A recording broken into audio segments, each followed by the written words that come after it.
Hi dears, ഇന്നത്തെ വീഡിയോയിൽ നമ്മൾ സെൻട്രൽ സെക്ടർ സ്കോളർഷിപ്പിനെ കുറിച്ചാണ് വിശദമായിട്ട് പറയുന്നത്. നമ്മൾ ഇതിൻ്റെ മുന്നേ ആയിട്ട് പ്രകൃതി സ്കോളർഷിപ്പിനെ കുറിച്ച് നമ്മൾ മുൻ വീഡിയോകൾ ചെയ്തിട്ടുണ്ട്. അത് കാണാത്തവരുണ്ടെങ്കിൽ അതിൻ്റെ ലിങ്ക് നമ്മൾ ഡിസ്ക്രിപ്ഷനിൽ കൊടുക്കുന്നതാണ്. അതായത് പ്രകൃതി സ്കോളർഷിപ്പ് അത് പെൺകുട്ടികൾക്ക് മാത്രം അപേക്ഷിക്കാവുന്ന സ്കോളർഷിപ്പാണ്.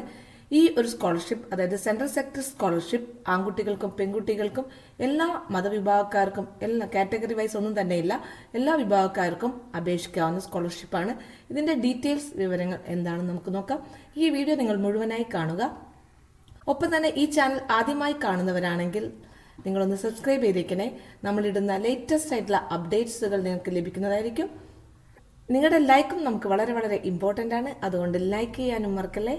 അപ്പോൾ ആർക്കൊക്കെയാണ് സെൻട്രൽ സെക്ടർ സ്കോളർഷിപ്പിന് അപേക്ഷിക്കാൻ നോക്കാം. അതായത് എഞ്ചിനീയറിംഗ് വിദ്യാർത്ഥികൾക്ക്, മെഡിക്കൽ വിദ്യാർത്ഥികൾക്ക്, അതുപോലെ തന്നെ ഡിഗ്രിക്ക് പഠിക്കുന്ന UGC ആക്ടിൻ്റെ അംഗീകാരമുള്ള ഡിഗ്രി കോളേജുകളിൽ പഠിക്കുന്ന വിദ്യാർത്ഥികൾക്ക്, നമ്മൾ നേരത്തെ പറഞ്ഞ പോലെ AICTEയുടെ അംഗീകാരമുള്ള എഞ്ചിനീയറിംഗ് കോഴ്സിന് പഠിക്കുന്ന വിദ്യാർത്ഥികൾക്ക്, അതുപോലെ തന്നെ MCC നമ്മുടെ മെഡിക്കൽ കൗൺസിലിംഗ് കമ്മിറ്റിയിലൂടെ അഡ്മിഷൻ എടുക്കുന്ന, അതായത് MBBS, BDS എല്ലാ കോഴ്സുകളിലെയും കുട്ടികൾക്ക് ഈ ഒരു സ്കോളർഷിപ്പിന് അപേക്ഷിക്കാവുന്നതാണ്. ഇതിന്റെ ഡീറ്റെയിൽസ് നമ്മൾ നോക്കുന്നത് scholarship.gov.in എന്ന വെബ്സൈറ്റിലാണ്.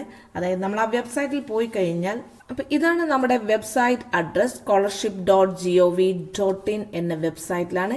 അവിടെ പോയാൽ നാഷണൽ സ്കോളർഷിപ്പ് പോർട്ടൽ ആണ്. നമ്മൾ നേരത്തെ പ്രകൃതി സ്കോളർഷിപ്പും എല്ലാ സ്കോളർഷിപ്പുകളും ഇതിലാണ്. നമ്മുടെ central government scholarship national scholarship portal എന്ന ഒരു ലിങ്കിലാണ് നിങ്ങൾ ചെയ്യേണ്ടത്.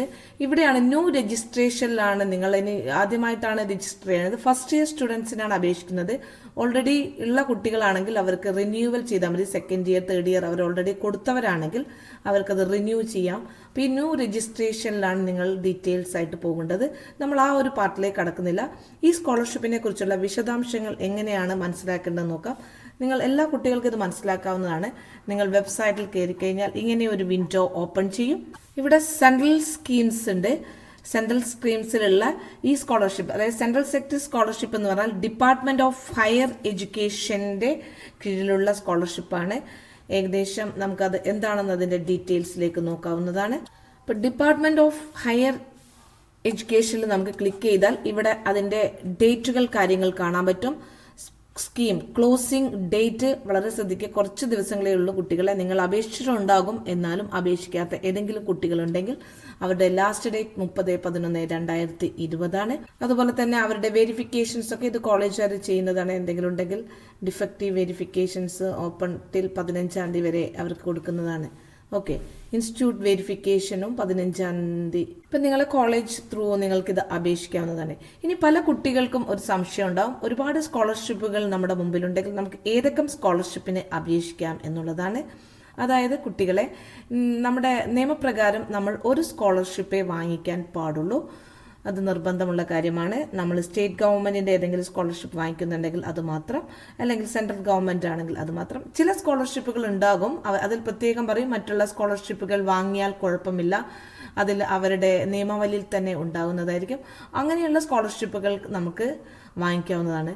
പക്ഷേ അല്ലാത്ത പക്ഷം നമുക്ക് ഒരു സ്കോളർഷിപ്പേ വാങ്ങാൻ പറ്റുള്ളൂ. ഞാൻ പലപ്പോഴും കുട്ടികളോടായി പറയാറുള്ളത്, ഏതെങ്കിലും ബെസ്റ്റ് വണ്ണാണ് നമ്മൾ സെലക്ട് ചെയ്യേണ്ടതെന്ന്. പക്ഷേ നമുക്ക് അറിയില്ല ഏതൊക്കെ സ്കോളർഷിപ്പിന് നമ്മൾ അപേക്ഷിച്ചു കഴിഞ്ഞാൽ എല്ലാം നമുക്ക് കിട്ടുമോ എന്നറിയില്ല. അതുകൊണ്ട് ഒരു ബെറ്റർ ചോയ്സ് എന്ന് പറഞ്ഞു കഴിഞ്ഞാൽ നിങ്ങൾ അപേക്ഷിക്കുക. എല്ലാ സ്കോളർഷിപ്പിനും നിങ്ങൾക്ക് അപേക്ഷിക്കാവുന്നതാണ്. എന്നിട്ട് അതിൽ വന്നു കഴിഞ്ഞാൽ നിങ്ങൾക്ക് ഏതാണോ പാസ്സായത്, ഏത് സ്കോളർഷിപ്പാണോ പാസ്സായിരിക്കുന്നത്, അതിലെ ബെസ്റ്റ്, ഏറ്റവും കൂടുതൽ നല്ല എമൗണ്ട് ഉള്ള സ്കോളർഷിപ്പ് മാത്രം വാങ്ങിക്കുക. ബാക്കി എല്ലാ സ്കോളർഷിപ്പുകളും ക്യാൻസൽ ചെയ്യണം.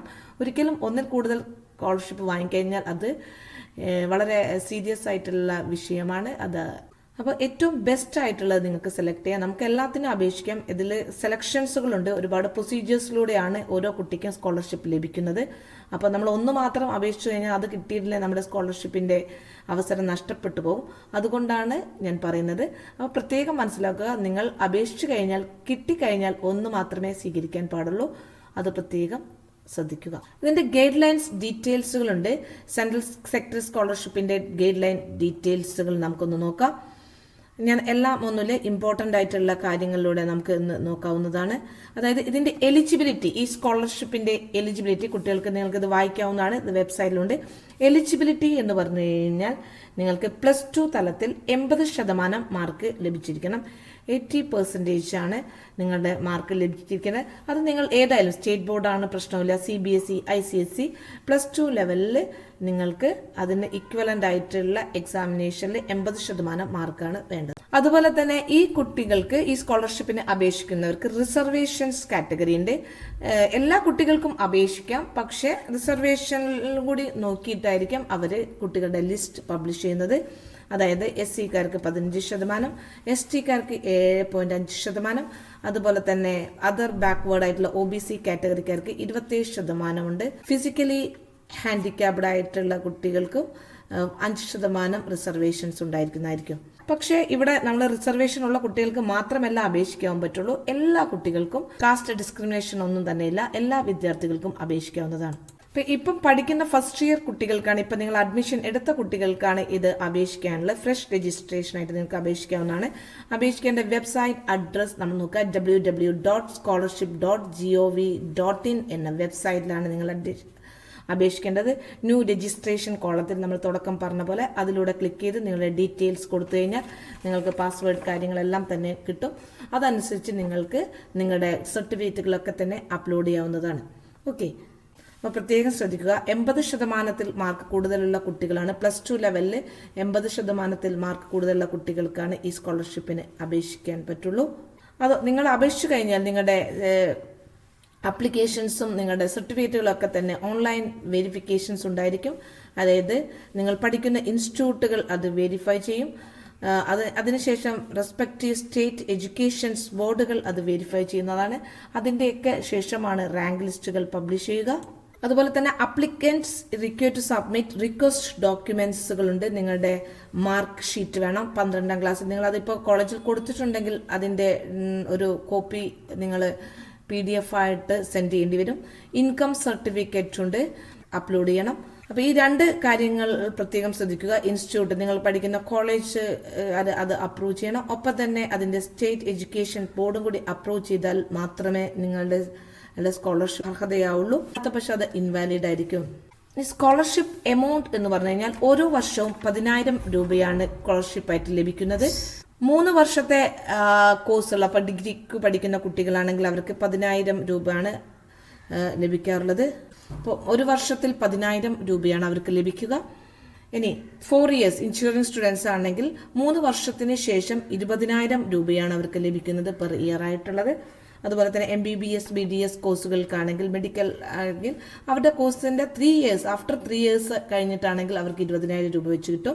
അതുപോലെ തന്നെ ഇന്റഗ്രേറ്റഡ് ആയിട്ടുള്ള, അതായത് ഡിഗ്രിയും PGയും കൂടി ഒരുമിച്ചെടുക്കുന്ന വിദ്യാർത്ഥികൾക്കും അപേക്ഷിക്കാവുന്നതാണ്.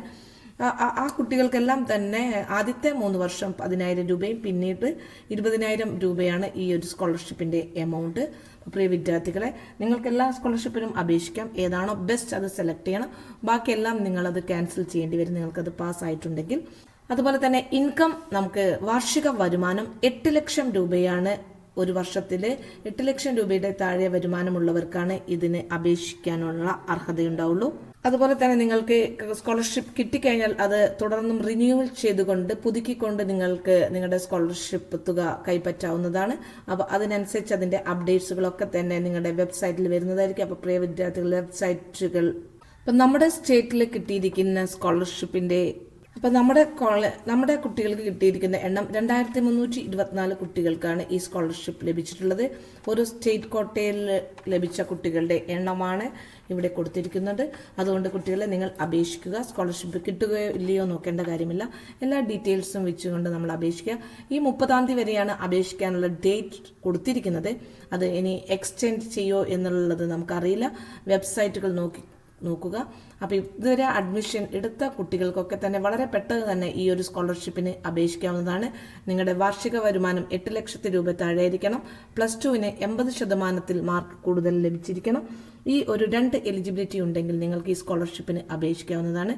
അപ്പോൾ കൂടുതൽ വിവരങ്ങൾ അറിയുവാൻ വേണ്ടി scholarship.gov.in എന്ന വെബ്സൈറ്റിലൂടെ നിങ്ങൾക്ക് മനസ്സിലാക്കാവുന്നതാണ്. അപ്പം നമ്മൾ ഇതുപോലെ തന്നെ സ്കോളർഷിപ്പും അഡ്മിഷൻ സംബന്ധമായിട്ടുള്ള എല്ലാ ലേറ്റസ്റ്റ് ആയിട്ടുള്ള അപ്ഡേറ്റ്സുകളും നമ്മൾ നൽകുന്നതാണ്. അതുകൊണ്ട് തന്നെ ദയവ് ചെയ്ത് നിങ്ങൾ ഈ ചാനൽ ഒന്ന് സബ്സ്ക്രൈബ് ചെയ്യുക, ഒപ്പം തന്നെ ബെല്ലൈക്കണും പ്രസ് ചെയ്യുക. നമ്മളിടുന്ന ലേറ്റസ്റ്റ് നോട്ടിഫിക്കേഷൻ നിങ്ങൾക്ക് ലഭിക്കുന്നതായിരിക്കും. കൂടാതെ നിങ്ങളുടെ ലൈക്കും നമുക്ക് വളരെ വളരെ ഇമ്പോർട്ടൻ്റ് ആണ്. അത് നമ്മുടെ മോട്ടിവേഷനാണ്, നമുക്ക് വളരെ സന്തോഷം ഉണ്ടാക്കുന്ന കാര്യമാണ്. അതുകൊണ്ട് തന്നെ ഈ വീഡിയോ നിങ്ങൾക്ക് ഉപകാരപ്രദമാണെങ്കിൽ ലൈക്ക് ചെയ്യുക, ഷെയർ ചെയ്യുക. Thank you.